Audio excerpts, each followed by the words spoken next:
A COFAS, a la Caixa, a ustedes por venir.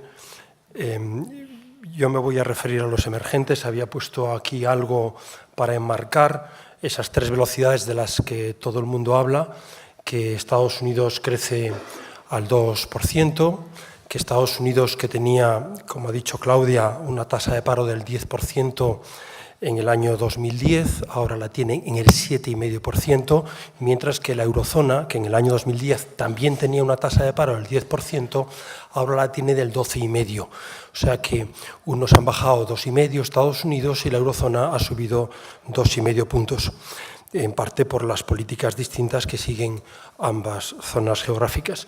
Y que Estados Unidos es una economía que va bien, que tiene una inflación moderada, aunque la tasa de paro se acerca al objetivo de la Reserva Federal, que es el 6,5%, y por tanto podría poner en duda la quantitative easing, es decir, que podría reducir esa política expansiva que todavía sigue la Reserva Federal, aunque han dicho que no, pero lógicamente a medida que va bajando la tasa de paro tiene menos sentido, porque puede haber una inflación de activos, puede haber incluso inflación de los bienes de consumo, subida de los precios de los bienes de consumo. Por su parte, Europa sigue siendo la enferma del mundo, sigue teniendo tasas de crecimiento negativas. Las naciones del sur son las que van peor, y los emergentes, que es de lo que me toca hablar a mí, pues van bien, van creciendo, crecen rápidamente, no tienen problemas graves de desequilibrios, tienen una clase media que va creciendo, y la buena noticia es que el año 2012 fue peor que este año 2013, según el Fondo Monetario Internacional, y que el año 2014 será todavía mejor que el año 2013, también según las previsiones de los analistas, excepto Estados Unidos, que parecería que este año va a ser peor que el año pasado, y los datos que tenemos ahora de Estados Unidos es que va mejor de las previsiones. Y el mundo en su conjunto pues va a crecer más este año que el año pasado, y va a crecer más el año que viene que el año pasado. El año que viene que este año, perdón.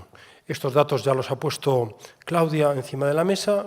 Sabemos que los emergentes crecen mucho más, crecen más que el resto del mundo, y por tanto el futuro está ahí, que le debemos a China el 35% del crecimiento mundial, a la India el 11% del crecimiento mundial, y al conjunto de los emergentes el crecimiento de la economía mundial hay que atribuirle a los emergentes el 80%, y que el consumo, que es muy importante, el consumo de Estados Unidos ha sido el motor de la economía mundial durante muchos años.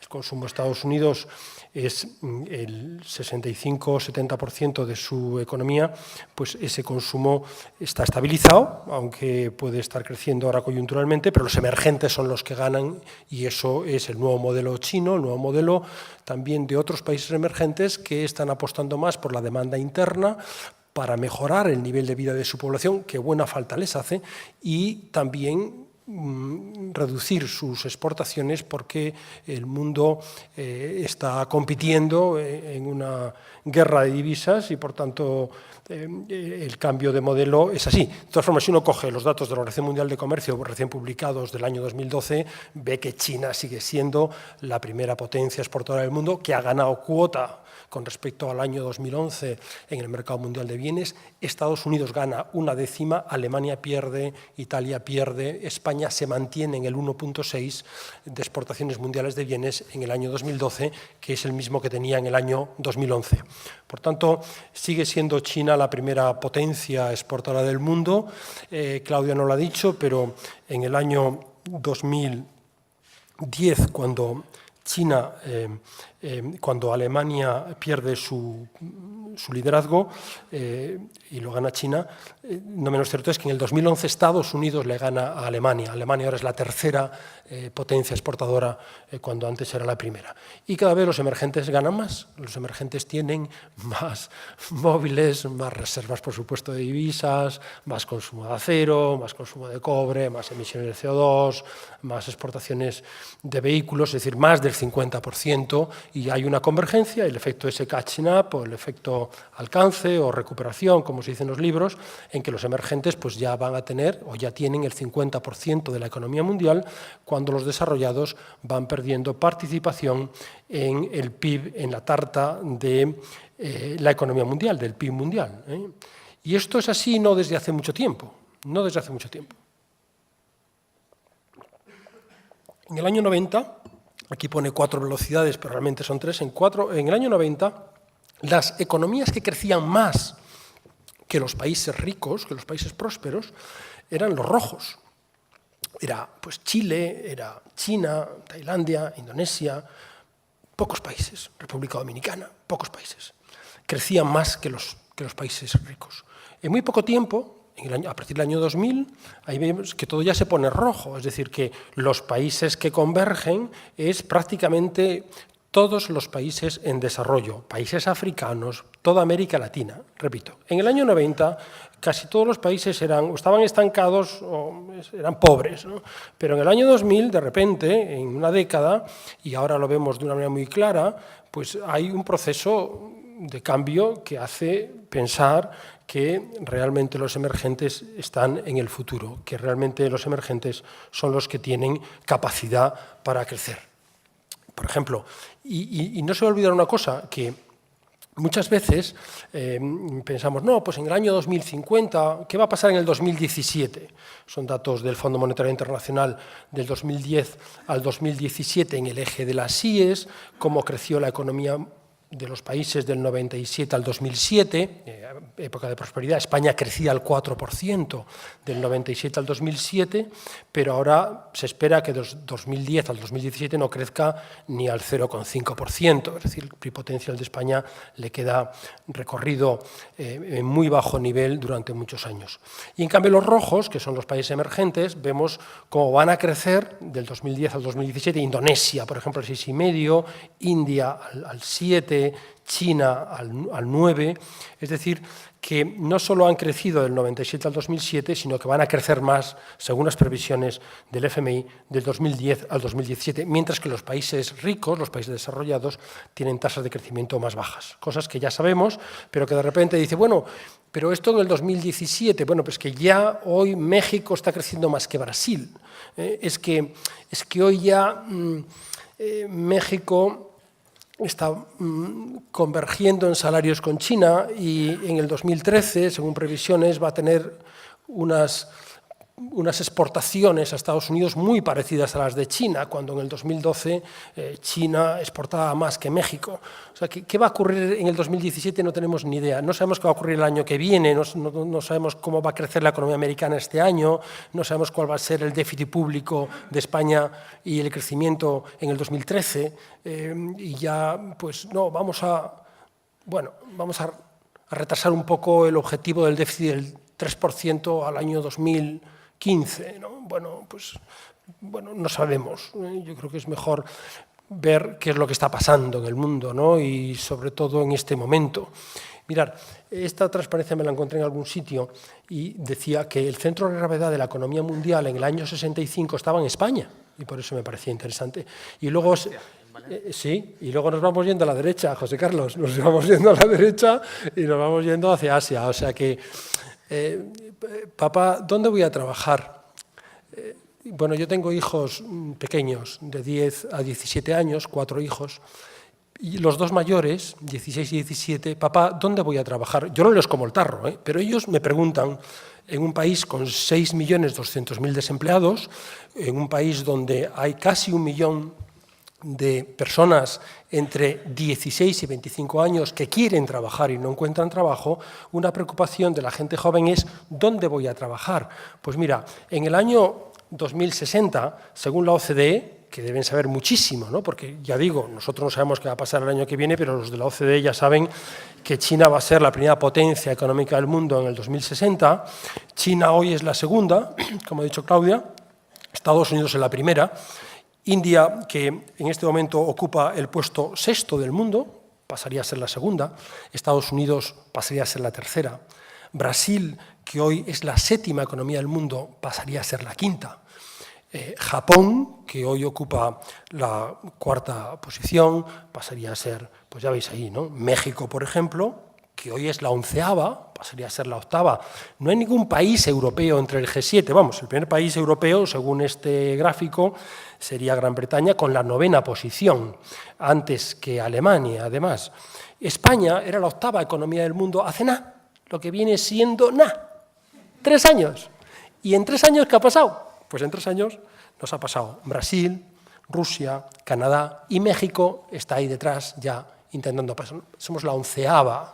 O sea que esto va muy rápido, esto cambia a pasos agigantados, los países emergentes tienen unos índices de desarrollo humano que van creciendo, tienen una población cada vez más joven frente a los países ricos, que tenemos ahí, como veis, un ratio de dependencia que en el 2050 pues puede ser del 75% para Japón o para Alemania del 60%, unos ratios de dependencia altísimos, un avejentamiento de la población que nos va a hacer ser economías con dificultad de crecimiento. Mientras que los emergentes, papá, ¿dónde voy a trabajar? En los emergentes, hijo, ¿dónde vas a trabajar? En los emergentes. Es que fijaros, China cada 30 años hace un recorrido igual que el que hacía Estados Unidos China cada 5 años hace el mismo recorrido que Estados Unidos cada 30 años. Es decir, que China en el año 2010 está ahora en una posición, a pasar del 2000 al 2010, en 10 años ha hecho el mismo recorrido que Estados Unidos en 75 años. O sea que esto va muy rápido, que efectivamente la tercera exportadora mundial es Alemania, pero que Europa está muy vieja. Europa está muy vieja y los países emergentes pues ahorran y como ahorran invierten. Y ahí lo tenéis, los desarrollados con baja inversión y bajo ahorro, y en cambio los emergentes con altos niveles de ahorro y altos niveles de inversión. Y dentro de estos emergentes, los países latinoamericanos siguen siendo países que se basan en productos agrícolas y en productos, materias primas, como pueden ser industrias extractivas o petróleo, y en cambio los países asiáticos son países industriales. Mi hijo quiere hacer ingeniería industrial. Pues ¿dónde va a trabajar? Pues probablemente en Asia hay más industria, ¿no? A lo mejor en Estados Unidos, pero es que está África. Es que África crece a toda leche. Es que África, fijaros, África tiene un crecimiento más alto, como veis ahí en la derecha, en el cuadro de la derecha, con perdón, donde los países africanos crecen más rápidamente que los países asiáticos. Es que entre los 10 países que más crecen en el mundo en el año 2012, los últimos datos que tenemos, 8 son africanos. El otro día estaba yo en Panamá y, bueno, vi el canal, como iba en representación del gobierno, pues casi tocaban los barcos en el canal, vi las obras del tercer canal, bueno, vine encantado de Panamá y los datos de crecimiento. Y los alumnos, ¿qué país crece más en el mundo? Yo decía, Panamá. Panamá debe crecer al 8%, 9%, ¿no?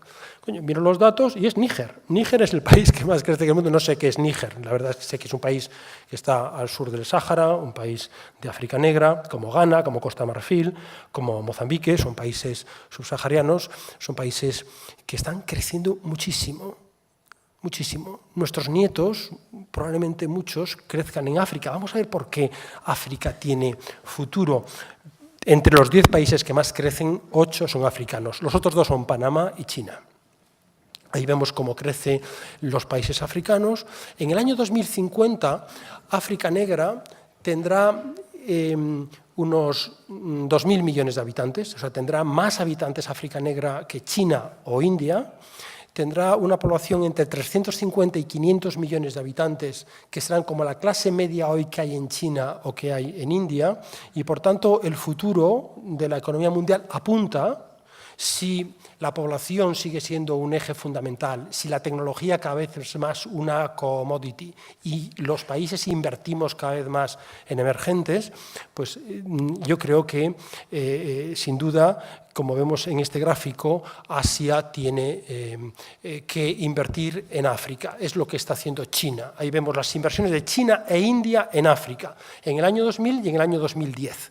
Bueno, pues eran 680 millones anuales en el 2000 y 9.300 millones en el 2010. Pero servicios, dije yo a la becaria, oye, Kika, ¿esto de los servicios qué es? China e India invierten en servicios en África. Y la becaria me encontró esta transparencia. Y digo, caray tú, ¿en qué invierten los chinos en África en inversión directa exterior? Pues en telecomunicaciones, en electricidad, en agua. Yo creí que era minería, pues no, venden zapatos, en temas de importación-exportación, sistema financiero, temas de algodón, construcción, obra pública, carreteras, zapatos.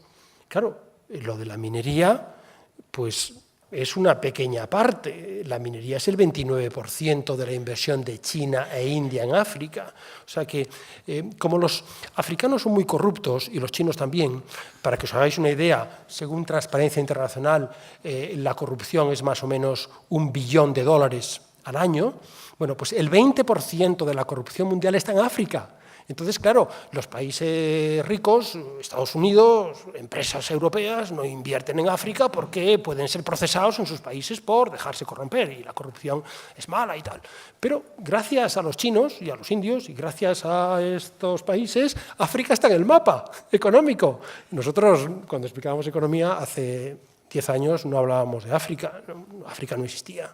Ahora África tiene mucha importancia. Yo no digo que sea buena la corrupción, pero sin duda los chinos han puesto en solfa, han puesto en el mapa a África. Y África habrá que tenerla en cuenta. Esta transparencia se puso aquí hace 2 años, la puso Javier Santiso, de cómo en el año 76 se veía desde la Quinta Avenida cómo se veía el mundo. Pues se veía hacia el Pacífico. En el año 76 los americanos veían el mundo hacia Asia, hacia el Pacífico, hacia China, hacia Rusia, hacia México, Canadá, Europa no aparecía, Japón no aparecía. Y el propio Javier Santiso puso otra transparencia del año 2009 de cómo veían desde la plaza de Tiananmen los chinos el mundo. ¿Y cómo lo ven? Pues ven el Pacífico, ven América, y allá lejos ven Europa, donde comprar Hermès, donde va Prada. Mi mujer ha estado el puente de San Isidro, ha estado en Londres, ha estado en Harrods, que no ha comprado nada porque era todo carísimo. Estaba todo lleno de chinos comprando.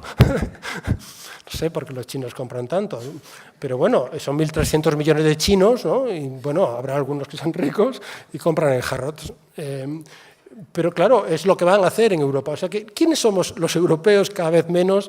Papá, ¿dónde voy a trabajar? En Europa probablemente no, hijo. Vete pensando en buscarte la vida en otros países, porque aquí no hay opciones, al menos por ahora.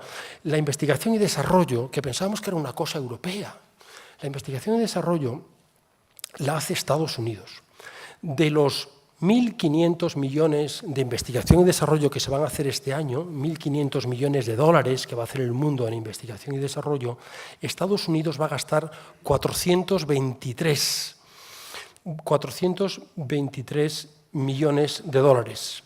Europa 34, Europa en miles de millones, pero Europa 34, es decir, toda Europa va a gastar 349.000 millones, 349.000 millones. Estados Unidos 423.000 millones. Pero es que China va a gastar 220.000 millones de dólares en investigación. Va a gastar más que Japón. Desde hace 2 años, China gasta en I+D más que Japón, que va a gastar 161.000 millones de dólares. Entonces, ¿el futuro dónde está? Pues el futuro está en Asia, el futuro está en África. Las economías emergentes han representado las mayores oportunidades de inversión en los últimos 20 años. La crisis ha consolidado un patrón de crecimiento donde los emergentes tienen mucho más futuro que los países desarrollados. Ya la inversión extranjera acude más a emergentes que a países desarrollados, y hay países concretos, pues como es China, India, Indonesia, Turquía, o sea que no estoy hablando de los peces de colores, de los emergentes, no, países como Sudáfrica, como Colombia, como Perú, países como Chile, países como México, decía antes, África, que hay que considerar para el futuro, ¿no? En definitiva, el gobierno económico mundial seguirá siendo por ahora de los países ricos, sí, efectivamente, pero poco a poco tendremos que ir cediendo partes de ese poder hacia los países que están emergiendo, los países que están creciendo, los países que están teniendo cada vez una importancia más importante en el empleo. Por tanto, el mundo cada vez será más multilateral, habrá más equilibrio, Estados Unidos dejará de ser la primera potencia económica del mundo, seguirá siendo la primera potencia militar, probablemente, o la primera potencia tecnológica, bueno, o no, la primera potencia cultural, probablemente sí, mis hijos llevan todos ropas de esas Hilfiger y esas cosas que llevan ellos, que no sé ni cómo se pronuncian, pero llevan ropas americanas, escuchan discos americanos. Es la primera potencia hoy, Estados Unidos, sí, primera potencia económica, primera potencia política, primera potencia militar, primera potencia tecnológica, primera potencia cultural. Sí, Estados Unidos lo seguirá siendo, me extraña. Yo creo que va a haber ajustes muy importantes. Nosotros cada vez creceremos menos, ellos, los emergentes, crecerán más, los costes laborales nuestros empezarán a bajar y los costes laborales suyos empezarán a subir. Por tanto, el futuro está aquí. Es una visión muy rápida, pero justo 20 minutos, que es el tiempo que se me ha asignado. Volver a agradecer a Coface y a la Caixa su invitación y a ustedes por su atención. Gracias.